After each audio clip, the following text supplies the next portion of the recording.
Nagpapatuloy ang malawakang search and rescue operations matapos ang 2 lindol sa Venezuela. Kabilang sa mga hinila mula sa guho ang isang sanggol na himalang walang galos. Narito ang Frontline Report.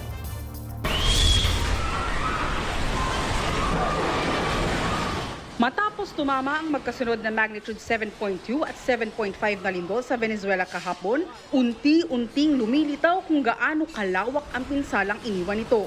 Sa cellphone video na ito, makikita ang mga gumuho at halos bumagsak ng mga building.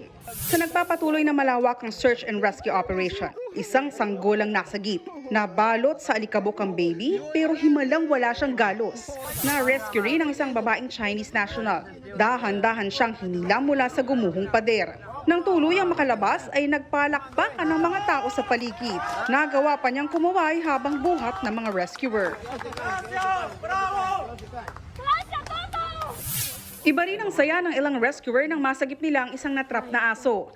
Naging pahirapan kasi ang pag-rescue sa hayop. Mano-mano at maingat nilang hinukay ang mga debris para hindi ito tuluyang madaganan. Binigyan pa nila ito ng tubig habang ginagawa ng paraan para mailabas ito. Sa ngayon, aabot na sa higit 200 ang mga nasawi. Higit 400,000 naman ang sugatan. Karamihan sa mga biktima mula sa La Guaira at Caracas na pinakamatinding tinamaan ng kambal na lindol.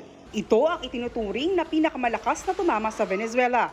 Dahil napinsala ang paliparan, hindi pa tiyak kung kailan makakarating ang mga tulong mula sa ibang bansa. Nagbabalita mula sa Frontline, Ana Cruz, News 5. Mga kapatid, Cheryl Cosing po. Maging maalam at may pakialam sa mga napapanahong issue at headlines. Mag-follow at mag-subscribe na sa social media pages ng News 5.